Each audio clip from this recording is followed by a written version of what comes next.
I'm Jim. I'm Rhenda. We're Heartiness Approach, but you probably already knew that. So this morning I made some whole wheat pancakes, and it started out at a very thick consistency, and I had to make it thinner. Now, thick consistency pancakes mean that they're real thick. Yeah. They don't spread out. Right. And they tend to be burnt on the outside and doughy on the inside. So a thick consistency is not good for pancakes. So what about consistency of soil? You know, there's a lot of different kinds of soils, right? There's soil that is clay. A lot of people complain about clay. And a lot of people complain about clay. We've been fortunate enough where we've lived, we haven't had clay issues. That may change. Yeah, that may be changing for us. But that's a consistency that's really hard to deal with because it sticks together. It a lot of times doesn't let the water in, or when it does get saturated, it's just a mucky mess, and it's tough to grow things in. So it's tough to work, tough to grow things in. Whereas if you have a soil that's got more sand in it, it's not as much of a problem in some ways, but it doesn't have all the nutrition in it. So let's talk about the consistency of a lemon. What? Yesterday I got lemons in the mail for Marianne over in Surviving the 80s. I am here to tell you it was the most beautiful lemon inside I have ever seen. The consistency and the pattern. But they're gorgeous. Even I can just eat it. What I want to know is these lemons we buy in the store, where do they come from? Oh, I know. Can I just grab it and show them? In comparison, it's like somebody's lying to us that these are lemons. If what Marianne sent us are lemons, what we're buying in the store is a sad substitute. Now there's something else about consistency, is that, you know, what is it that we're getting? It's consistently bad, what you're getting from the store. This is a lemon, not an orange. Focus on here. But I literally can just eat this. Okay. So you pucker when you eat it. Show me. Show me. I got to see this. This is going to be good. She's afraid to do it. I told you she would pucker.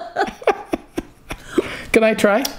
See if I can do it. It's really good. But it makes my glands hurt. It tastes like lemon. I grew up on lemon. Lemon is good stuff. My mom made lemon everything. Okay, we have so gotten off subject. But those are consistently good. Every one that we've opened so far has been good. Consistently good. I talk about exercise a lot, as you know. He's consistent about that. And, well, you know, I'm not. Not as consistent as I should be. You aren't consistent. Well, let me tell you a story about it. It started on Wednesday. We started doing some driving because we were looking. I mean, we were trying to find a homestead, but obviously we're not going to find it in town. We already told them why we fell off the wagon. Yes. Anyway, we drove a lot. And I have a situation, I've talked about it on this channel before, that when I drive a lot, sitting there with my foot on the gas, it's in one position, I get, my hip starts to ache and the muscles down my leg start to ache. I mean, really bad start to ache. And afterwards, walking is a painful thing. And I've been worried about what it is, but what is consistently happening, she puckers when she eats lemons. That's consistent. But what consistently happens to me is that when I start feeling those pains, if I begin to, you're making my nose itch. If I start doing some exercises that are designed for my hips and my upper leg, at least the back part, the hamstring part, and the buttocks. If I exercise those, get them stretched, get them worked, get the muscles going, the pain dissipates. And when I'm consistently doing the exercises, I can drive more without having the pain. So if you can't tell, So exercise, consistent exercise helps. And another story on that, one of our, well, Marianne again, this is, but I've had from others as well, but she has been exercising and walking a lot, and she's been telling us about how much better she's feeling and how much more that she can do. So it's kind of amazing. Consistency regenerates and makes it better in your exercise. So at the beginning of the year, we did a challenge, actually. Only one of the homesteads followed through on that, and that's okay. That's okay. We were understand. just this little channel. It was a busy time of the year. But anyway, our word was consistency for the year. And we challenged everybody to come up with their own and word. We realized... We did. There were more than one. We realized that we haven't been. No, there was one. We haven't been consistent. That's what we were talking about when we fell off the wagon. And we're just going to be. That's why you choose a word, so you can keep it out in front of you. With consistency, you can accomplish. Yes. Yeah. And we'll go on. Like, if you want a good pancake, you have to have the right consistency. Well, if you want a good lifestyle, you have to have the right consistency. That's really what we're saying. Absolutely.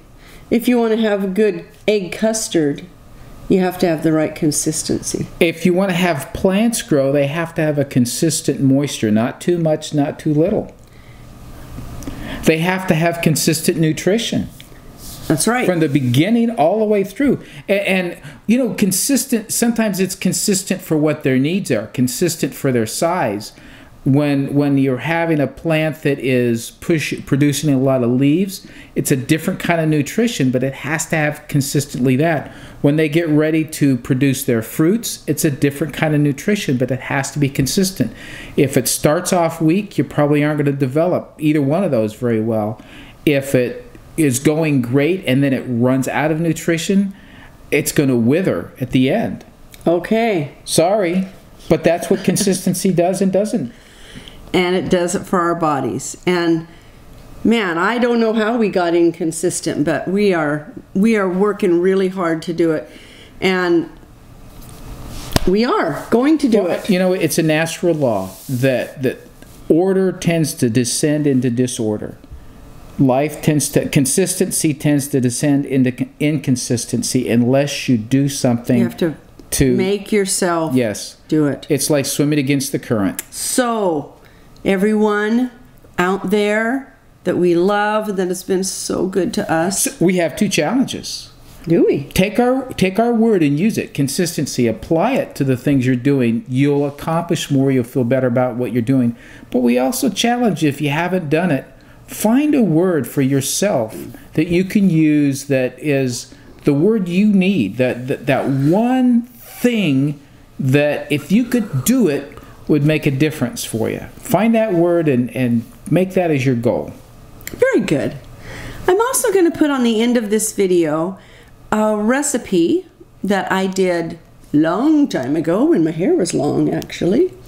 And it's still pretty though. It is egg custard. Egg custard. I'm thinking of it today because today is, well, this is for tomorrow, but it's still today, which is the day of my dad's anniversary of his death. And I just met a fellow YouTuber, Rhenda, who just lost her father. So kudos to you, and you have our hearts. Anyway, this was when we were way back in the olden days. And last year. And I think only 40 people have seen this, but I'm just going to take the little snippet of it. My dad loved egg custard, and I made this with him in mind. Plus two, our hens we had 2 sets of hens, and they were producing. We had like 18 dozen eggs in the refrigerator at one point. So we were. It was egg everything. And so for all of you who have an abundance of eggs right now in the spring, here's a good recipe for you. Yeah, great thing to do. Good spring eggs I had with all that cut the sugar grass down from 2/3 to 1/3. I probably cut it down to 1/4 now. And it's coconut sugar, so it's a lower glycemic. Or maybe even use maple syrup. I don't know if that would affect it or not.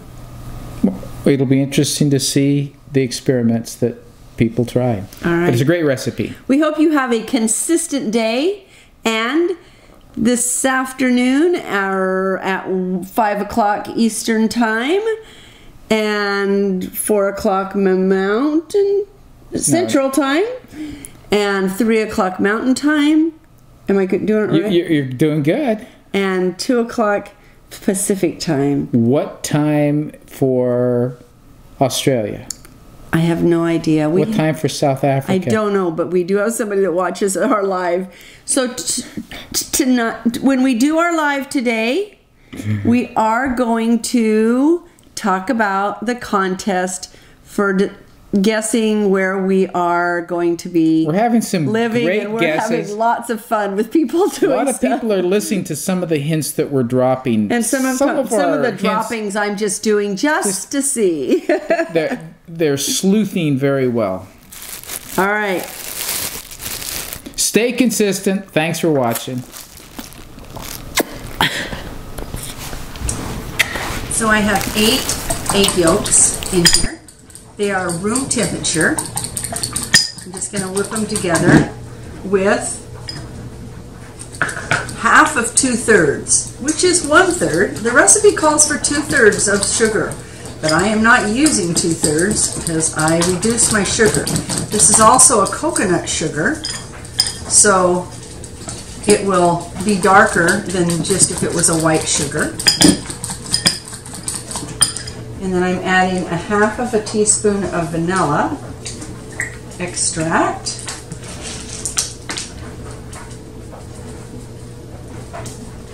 There we go. Heat this all up. Now I have milk over on the stove heating up, and I'm going to slowly pour this in. All right, I'm going to slowly pour this in.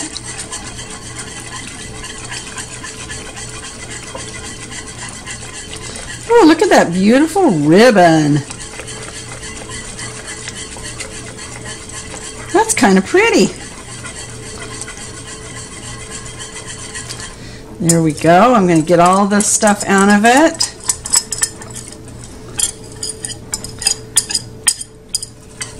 We don't want to make scrambled eggs. We just want to get it all mixed together. So I'm going to fill each one of these little ramekins like that. And then I have water that has been boiled in a big pot, and it is going to go inside of the container that these are sitting in.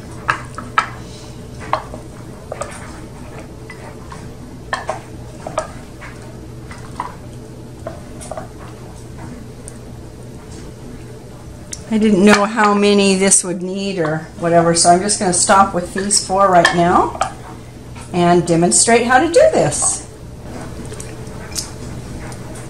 So I'm going to take this boiling water and very carefully pour it in here, and then it goes into a 325 oven that has been preheated for about 30 minutes. And you want to make sure that when you put your knife into the custard that it comes out clean. I'm actually going to put a little bit of nutmeg on the top of this. Because it has the coconut sugar in it, it makes it a little bit more of a, more like a maple wood rather than a vanilla, which is totally fine with us. And we will see how this all comes out. Okay, so I've got that all in there, and I'm going to sprinkle a little bit of nutmeg. Oh, so pretty. All right, and there it is in the oven.